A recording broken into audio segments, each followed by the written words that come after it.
They were America's first family of fright. It was one of a kind, very unusual, and we just didn't know what to expect.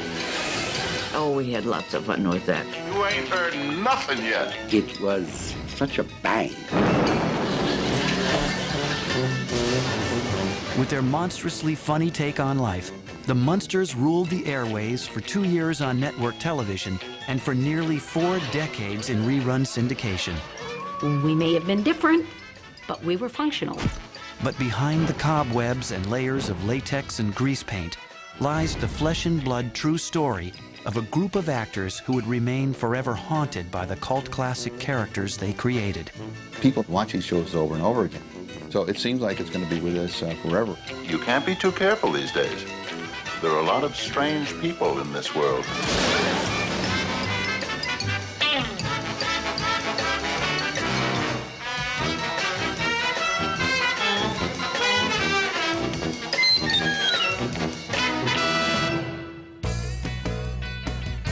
(1964). It was the year of the Mustang, Little Surfer Girls, and the British invasion.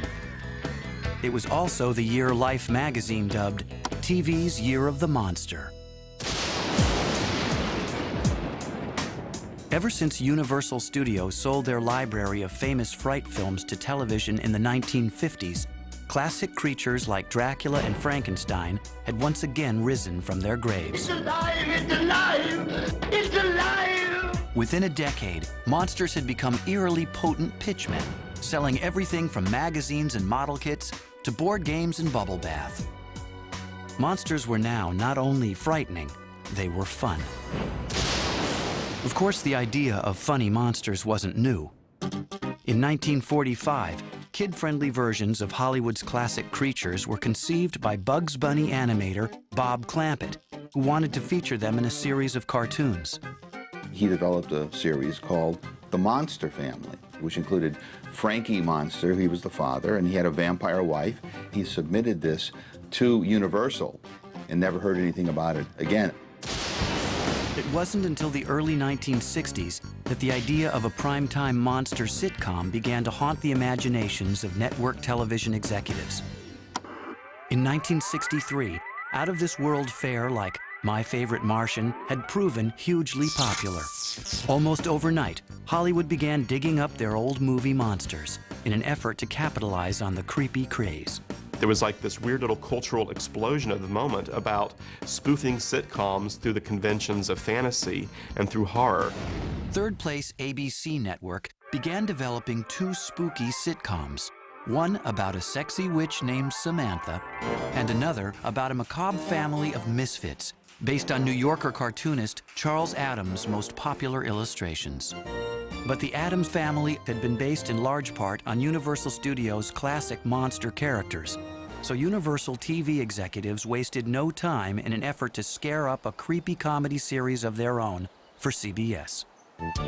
After Rocky and Bullwinkle writers Allan Burns and Chris Hayward submitted a concept about a family of cartoon monsters living in suburbia, the idea was further developed by writers Liebmann and Ed Haas, under the watchful guidance of veteran producers Joe Connolly and Bob Mosher, the team responsible for the mega-hit sitcom Leave It to Beaver.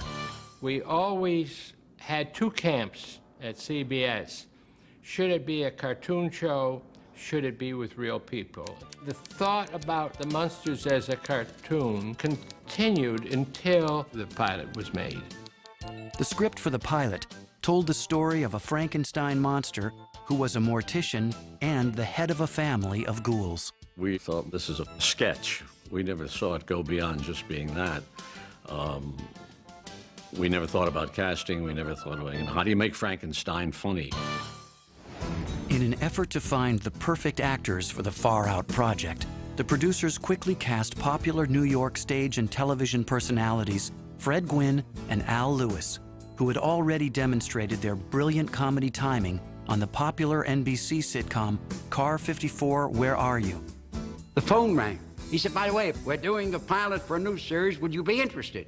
At first, I thought it was an idiot friend of mine, playing a practical joke. The rubber-faced Lewis seemed the ideal choice to play Grandpa, the over-the-hill vampire who dabbles in black magic and delights in reminiscing about the good old days back in Transylvania. And at 6 feet 5 inches in height, Fred Gwynne was the perfect fit for the lumbering, bumbling patriarch, Herman Munster.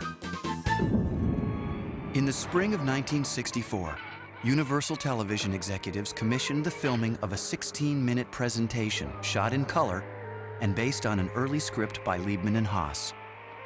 Why are you whispering? I don't want to wake your folks. Oh, don't worry about them. They're always up all night.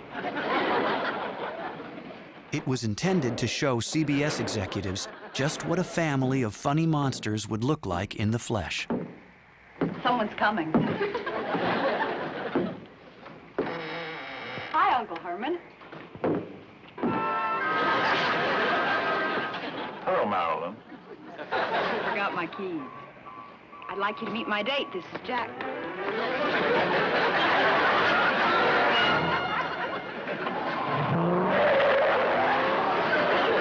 Oh, Uncle Herman. What's the matter with me anyway? The test made the best of an existing set, theme music from an old Doris Day movie, and a cast that included Joan Marshall as Herman's vampire wife, Phoebe, Happy Derman as the couple's werewolf son, Eddie, and Beverley Owen as the Munsters' young niece, Marilyn, whose all-American beauty made her the family misfit. The Munsters felt they were the most normal family around, and the one that they kind of took pity on was pretty Marilyn, who seemed like a grotesque mutant in this family. The character had been inspired by one of Hollywood's best-loved movie stars. Think of the name, Marilyn Munster, Marilyn Monroe. Certainly the wig they put on me made me, I mean, no way would they ever make me look like Marilyn Monroe, but they sure tried. You're home early, dear. Have a nice time. Yes, I guess so. Would you like to have a little something to eat? No, thank you. I have some warm lady fingers in the oven. No. I think I'll just go right upstairs and go to bed. Night, everybody. Night, Uncle Herman. Good night, Marilyn. Good night, dear. Although the presentation was photographed in color, the producers decided to hedge their bets by striking distribution prints in more cost-conscious black and white. It was $10,000 more to do it in color than in black and white. And neither CBS or Universal was willing to pick up that extra $10,000 a segment, and that's why it was shot in black and white. Eddie, would you come down here? I want to try this jacket on you. CBS was eager to let the Munsters take up residence on their fall schedule. Oh, you can't make me!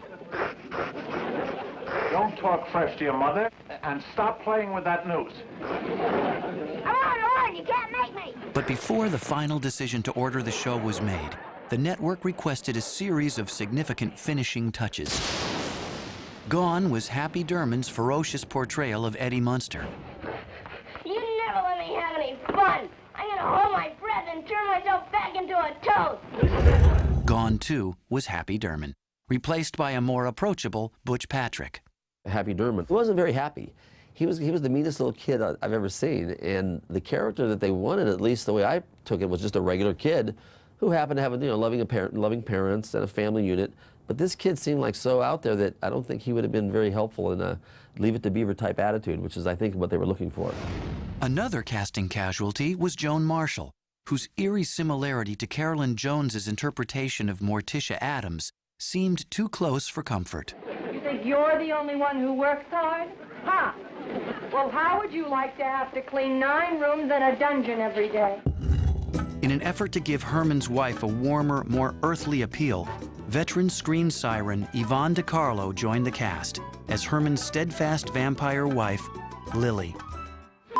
You think you're the only one who works hard? How would you like to have to clean 9 rooms and a dungeon every day? I had done the 10 Commandments and other things that people remember. European people might remember those comedies that I did in England. But for Gwynne and Lewis, the casting of the glamorous Carlo threatened to cause tensions on the set. When Fred and I had heard that they had hired Yvonne Carlo, we went to the producers And being from New York, we barged in. What do you mean? And we were not too keen because she was a bona fide movie star. We thought she wouldn't fit in and play that kind of comedy. But the chemistry between the principals now clicked, and any fears that Gwynne and Louis had about DeCarlo soon faded. We were wrong. We were wrong, Fred and I. You know, they just don't make men like you anymore. The retooled presentation so impressed CBS executives that they ordered the Munsters as a series and slated the show for a spot on the network's fall lineup. Now, you be a good boy. See? Mommy sewed the ear back on your woof-woof. Gee, I don't want to go to bed yet. It's still dark out. Eddie, you will do as you're told. Oh, you're always picking on me. You never yell at Marilyn that way. Just you never mind about Marilyn. You must remember she's not as fortunate as the rest of us. Now you run along on up to bed. And don't forget to close the lid. CBS, they were adventurous in buying it because they had never had a show like that before. Ooh, that's mighty powerful stuff. When you do a pilot like that that's so different and unique, you're suspect, you know, is it going to work or isn't it going to work? As the 1964 television season approached, it was anyone's guess if the resurrected creatures from Universal's vaults could live on, or if the Munsters would be destined for the TV sitcom graveyard.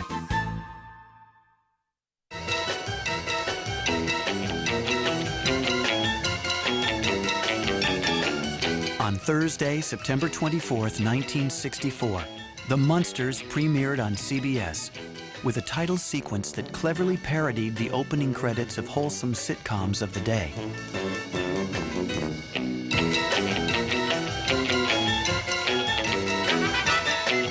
The show deliberately established a light tone in an effort to guarantee that children wouldn't be scared off.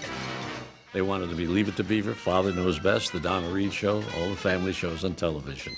They wanted to play against what they were, which was absolutely right. And they did it, and it worked very well. Before we say goodnight, wouldn't you like to come in for a minute? Mm-hmm. And meet my folks.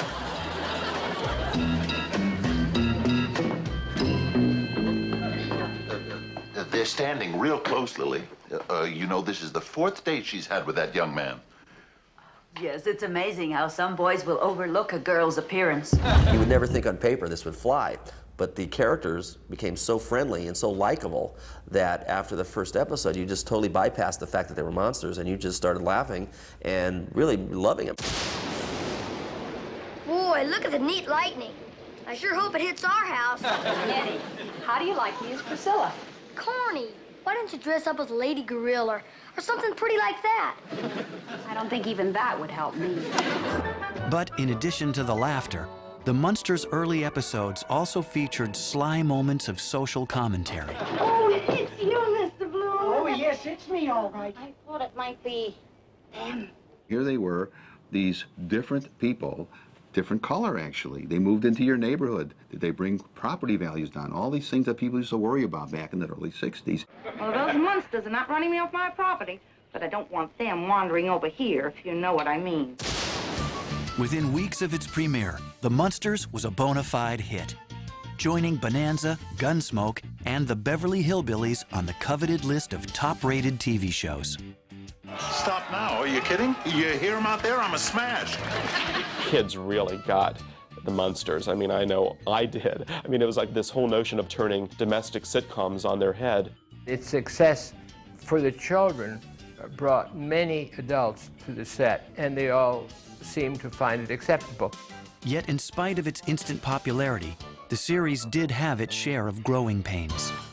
The production process was slow due to the amount of time it took to transform the show's actors into Munsters. It was a heavy show. You know, we had to be there 6 o'clock, 2-hour makeup and the hair. My makeup was like a model's makeup that would have to put on for modeling and going down the runway, and except for the hair. The hair was extreme. Say, listen, why don't you send to that man who does your hair? He's just a mortician, not a miracle worker.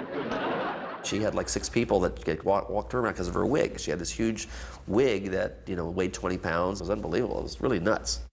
It was a process that was not only painstaking, it was often downright painful.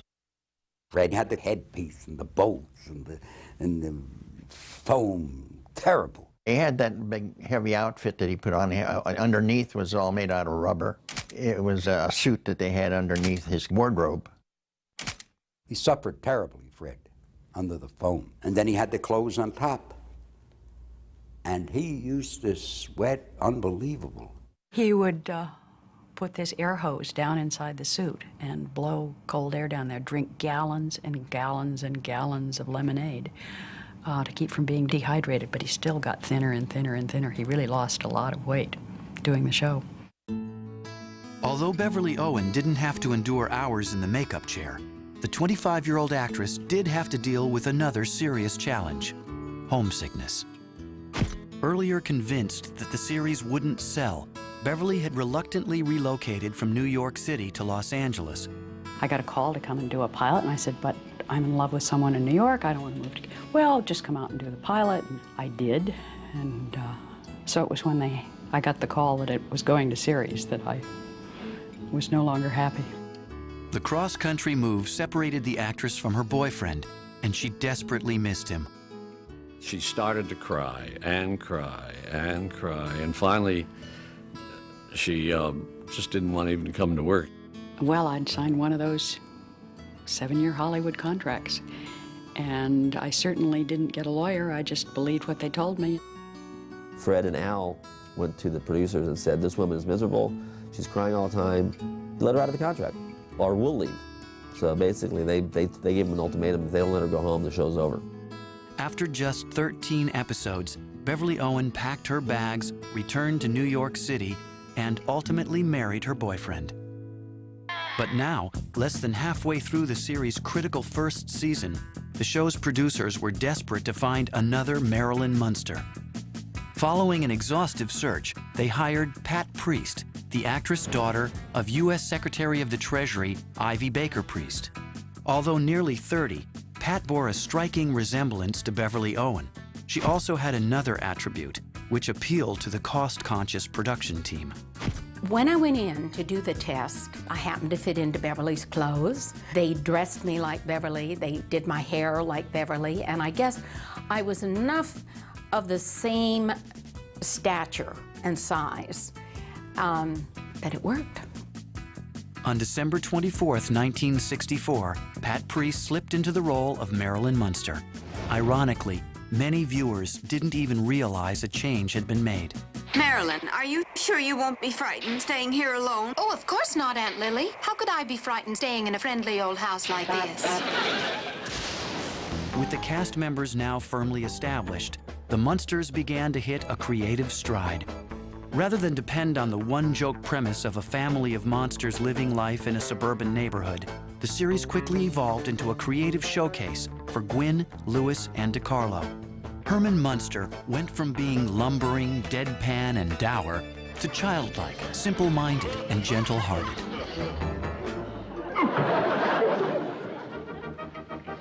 Oh, it's only you.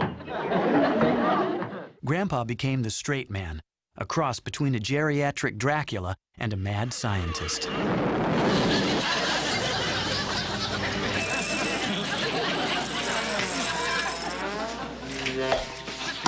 Lily Munster often served as referee and soon developed as the show's strong emotional center. Please, darling, eat. I'm eating. I'm eating. I'm talking to Eddie. Audiences and critics were beginning to take notice. And the comic timing between the Harvard-educated Gwynne and the stage-trained Lewis showcased what soon became what many considered one of television's greatest comedy teams. They really were up there, you know, as far as comedic teams with, you know, Laurel and Hardy, Abbott and Costello, you know, you name them. You had Al Lewis, who was from vaudeville and burlesque and great shtick, and you had sort of this benign, childlike figure of Herman Munster that Fred Gwynne played. I think there's where you get your sort of like Laurel and Hardy comparisons and Abbott and Costello, because they did establish a rhythm together. You'll never last. You'll eat before the day is up. Oh, no, I won't. Today's Thanksgiving. Thanksgiving? I told you he wouldn't make it. You mean Thanksgiving with turkey and cranberry sauce? That kind of Thanksgiving? Yeah, that's the kind with the dressing and the mashed potatoes and the gravy. The dressing, the mashed potatoes, and the gravy. And the pickled beets and the mushrooms and the candied yams. The pickled beets, the mushrooms, the candied yams. And the homemade biscuits oozing with melted butter. Homemade biscuits oozing with melted butter. And don't forget the pumpkin pie. Pumpkin pie. It was just great fun. Anything went as long as it was funny. The show's storylines often featured traditional sitcom situations, but with a decidedly Munsterous spin. I have some wonderful news for you, dear, and I can't keep it in any longer. I'm busting at the seams. Oh, well, don't do it in here, dear. I'm getting supper. Other situations were more outlandish, like the time when Grandpa turned himself into a wolf during a family outing and had to be smuggled to safety by Lily. He forgot how to change himself back, so when she got him, she had to wear him as a stole around her neck. All right, Grandpa, you can let go of your tail now. Easy does it. Grandpa, I am not going too fast, and don't be a front seat driver. It was a unique show. The characters were new and fresh. They were funny. The writing was excellent. The humor was good. The Munsters had proven popular with audiences of all ages. There seemed to be no end in sight for the series that many said just couldn't work and would never last. But, just like every good horror movie, it isn't long before the sun comes up. And as everybody knows, monsters and Munsters don't last long in the daylight. By the spring of 1965, the Munsters had become a monster hit for CBS. It created a following. Kids just loved it. It wasn't Playhouse 90 drama by any means, but it was entertaining, and there was nothing in it that was obscene.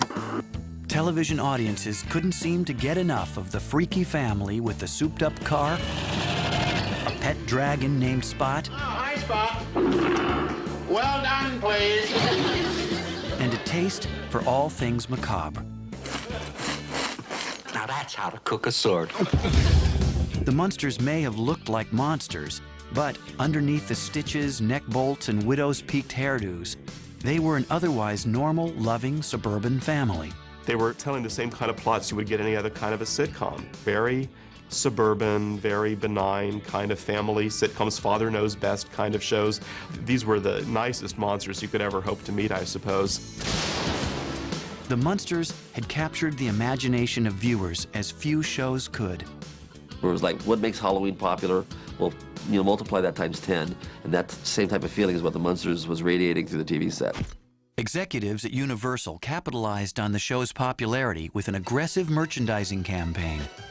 The Munsters' images adorned everything from dolls and lunchboxes to board games, model kits, and masks.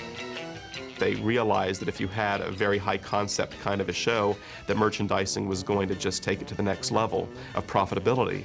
There were puppets, a line of Munster jewelry, Munster clothing, and even a rock and roll album featuring a group of musicians wearing Munster masks. They had just tons of stuff. And I can remember one of the toy stores, they had like a whole Munsters display, a whole corner set up with all the stuff sitting there. And I remember just looking and going, wow, this is really pretty cool. But amid the mountain of Munster merchandise, perhaps the most coveted of all were model kits and plastic replicas of the Munster coach. The real-life Munster coach was created and built by legendary custom car designer George Barris. It was actually a 6-door, 3 Model Ts in one, made into a ghoulish effect. It featured spider-webbed headlights, blood-red upholstery, and a radiator that looked suspiciously like a tombstone. The actual middle of the car was built like a chemistry laboratory for Al Lewis to put his brew together.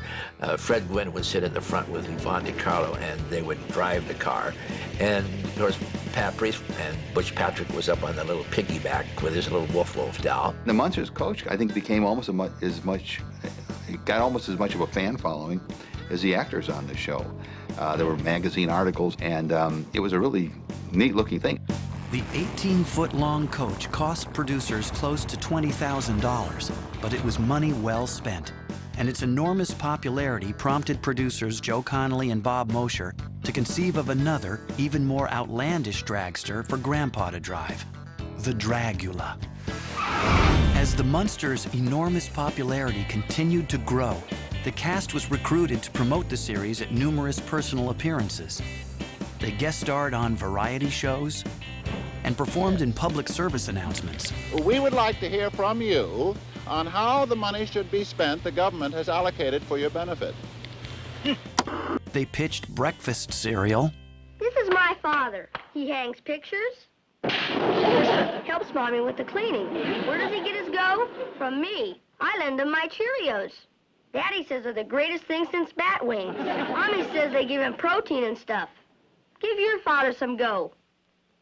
And he might play catch with you.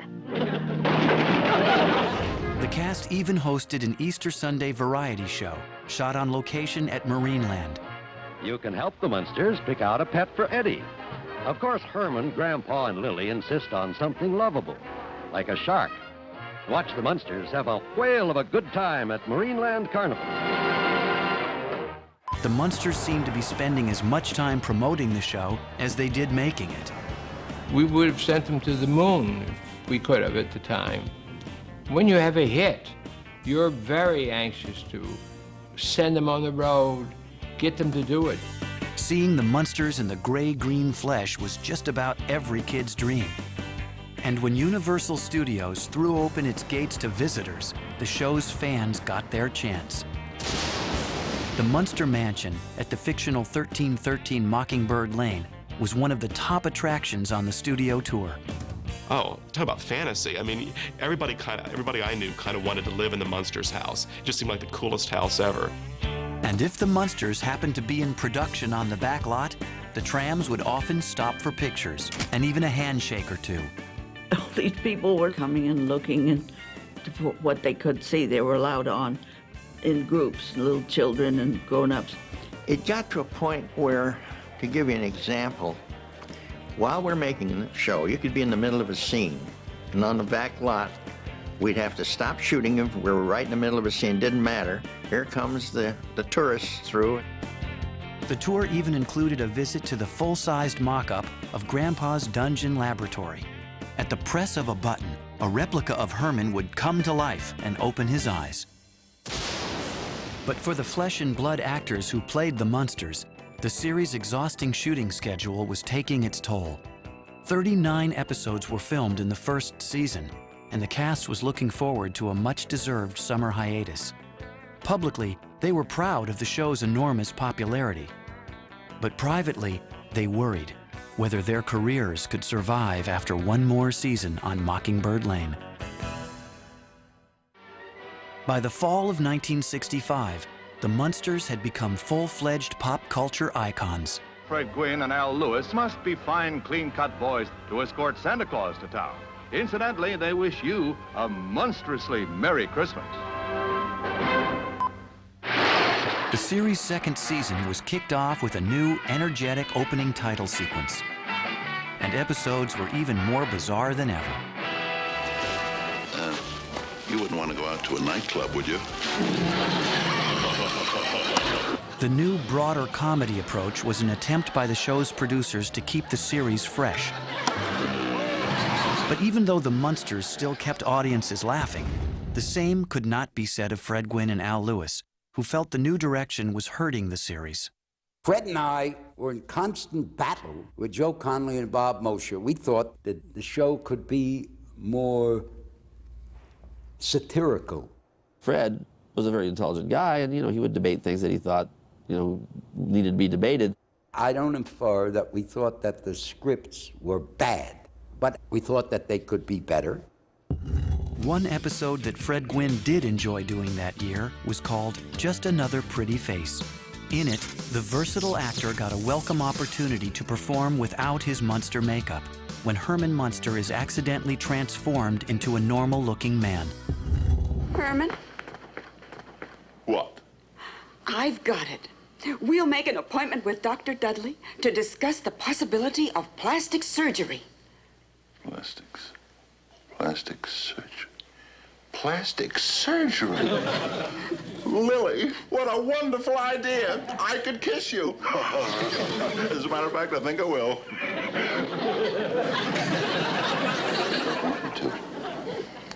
You don't want... My own wife doesn't want me to kiss her. But by 1966, keeping the Munsters fresh and funny wasn't the only challenge the producers faced each week. In January of that year, Batman exploded on the ABC network. Broadcast 2 nights per week, The Adventures of the Caped Crusaders became an instant ratings hit. Still produced in black and white, the Munsters looked deathly pale next to the campy and colorful Batman. It split some of the audience, and the new one takes place of the old. Kids are very fickle. In an effort to win back their core audience, the Munsters cast members did even more personal appearances. At one such venue, Eddie Munster was accompanied by a pet gorilla named Kogar. As performed by Bob Burns, the playful primate was intended by the producers as a new character for the series. We went to a place in Arizona, one of the first shopping malls in Arizona. Eddie was signing autographs and stuff, and a big crowd turned out. All the kids identified with Eddie, of course. But in the end, clever promotion and outlandish storylines couldn't keep Batman from burying the Munsters. In the spring of 1966, the Caped Crusaders seemed to have dealt the frightful family a final ratings blow when CBS canceled the spooky sitcom.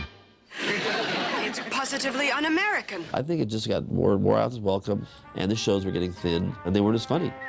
Oddly enough, the Addams Family was canceled around the same time, so maybe that type of humor had run its course. After 2 seasons and 70 episodes, the Munsters were about to vanish from network television.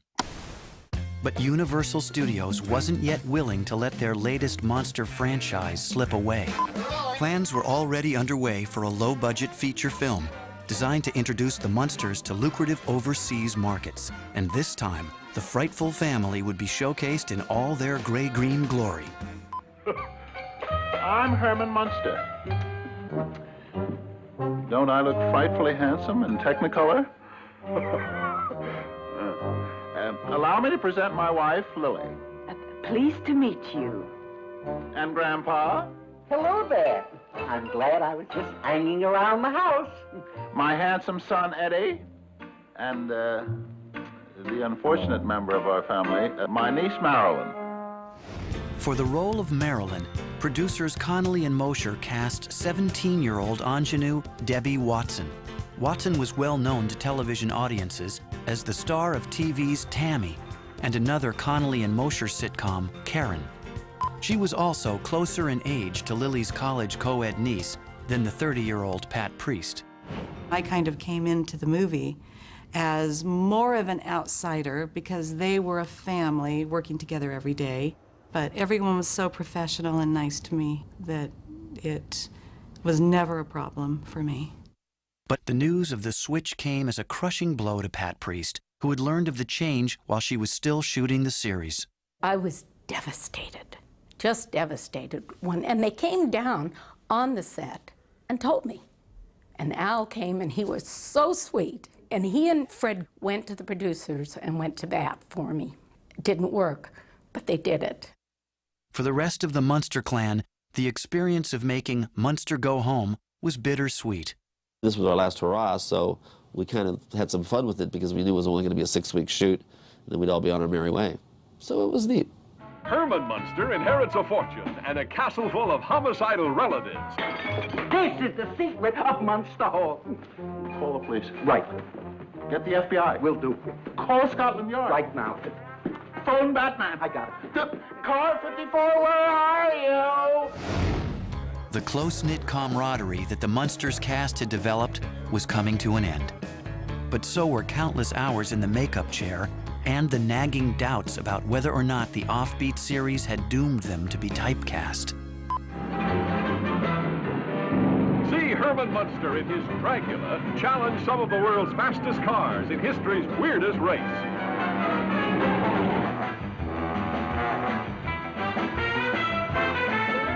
It's frightfully funny. The last shot of that movie was actually the last shot of the movie. It was really a kind of a sad situation because here it was about 11 o'clock at night. We drove away, and we all got out of the car and took our makeup off and just parted ways. Just poof, see you later. But as the ghoulish makeup, wigs, and costumes were being put into storage, there were many who doubted that the series and its characters could ever really stay buried forever. Just like their classic big screen counterparts, Munsters, like monsters, would find a way to rise again. You go that way, Lily, you go that way, and I'll go this way. Although The Munsters had been canceled and was no longer on CBS, the comedy soon turned up in syndication and quickly became a favorite with new generations of fans. A lot of people who really didn't pay that much attention to the show when it was first on started watching it. And it became a cult show or a cult franchise. 8:30.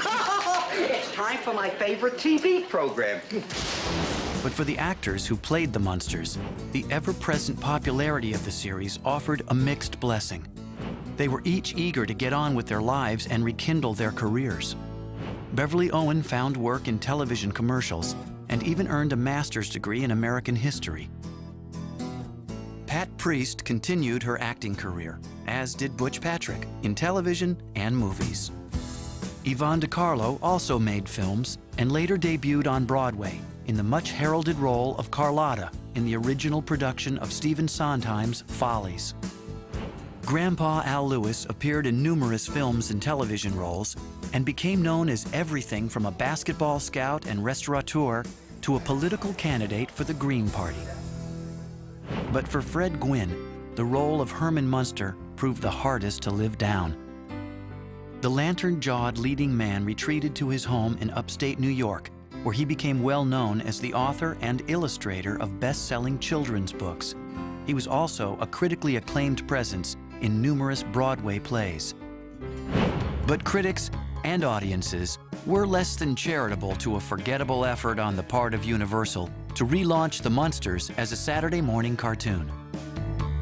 Faring better was a 1981 TV movie called The Munsters' Revenge, which reunited Gwynne, Lewis, and DiCarlo, and was intended as a test for a new Munsters series on NBC.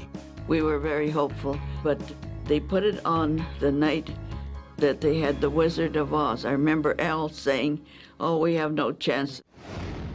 In 1988, Universal gave The Munsters a head-to-toe makeover with The Munsters Today. The syndicated sitcom starred John Shook, Lee Merriweather, and Howard Morton, but many felt that the new incarnation lacked the charm of the original series. As far as I'm concerned, you can't replace Al Lewis, Fred Gwynne, and Yvonne Carlo. You can replace me, but you can't replace them. They were one of a kind. By the early 1990s, the original cast of The Munsters had made peace with their coffin-dwelling characters. And Fred Gwynne had managed to jumpstart his stalled film career with scene-stealing roles in movies like The Cotton Club, Pet Sematary, and My Cousin Vinny. But on July 2nd, 1993, Munster fans around the world were devastated when they learned that Fred Gwynne had died of pancreatic cancer. He was a talented man, talented artist. As a TV dad, he was the best you could ask for. Some of my favorite memories were working with Fred in our little father and son talks. He was a great guy. He was a good man. And when you get that kind of relationship, the one thing you don't do is question it. What you do is you find joy in it and relish it and build on it. But even as the man who would forever be known as television's favorite Frankenstein was being laid to rest, Universal was making plans to bring the Munsters back from the grave. In 1995, the TV movie Here Come the Munsters featured Veronica Hamill, Robert Morse, and Edward Herman as Herman Munster. I just tried to do Fred's version of it. He's this wonderfully decent guy who can't quite control his physical power and is simple and innocent and sweet. And it's a wonderful choice. The TV movie also treated fans to a scene in which Al Lewis, My name is Herman. I'll be your waiter. Yvonne DiCarlo, Butch Patrick, and Pat Priest come face to face with Edward Herman as Herman Munster. You from Connecticut? Part of me might be. Herman, yeah. Well, I'll have the fresh kill of the day. Grandpa, stop it. Edward Herman did a great Herman Munster, and he was very nice, and it was a very funny feeling because we're sitting there at the table, and here comes Herman serving us, and it's kind of like spooky, you know? Today, after nearly 4 decades of haunting television screens, the Munsters are as popular as ever. We have 3 generations now of people that watch the show with their kids, and the kids love it just as much as the parents. It has never been out of syndication in the United States, and it's still running in about 40 foreign countries in their languages. In addition to TV, movies, and non-stop reruns, there are new incarnations of dolls, model kits, comic books, and trading cards. The Munsters' famous faces can be spotted on everything from lottery tickets to slot machines.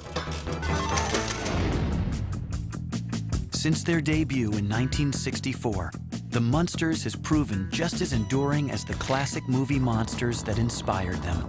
Their lasting popularity seems to give proof to the notion that you just can't keep a good monster down. I go out and do these memorabilia shows, and children will come up to me, and they think it was filmed last week. It's very important nowadays to have a sense of humor. The jokes hold up. The physical humor holds up. The sight gags are wonderful. And stop biting your nails. It was well written. It was quality. You'd think I'd be allowed at least one night out the house. It wasn't specific to a time and place, and somehow it doesn't seem dated. Part of the success, why it's been around that many years, is that you could see that we were having fun doing it. There's certain old shows that people just can watch them over and over and over. They just can't get enough of it, and they don't care if they've seen it 400 times, they'll watch it 401 times. I think people just truly enjoyed it. Well, the main thing is that we're all together once again as a normal, happy family. That's right, kid.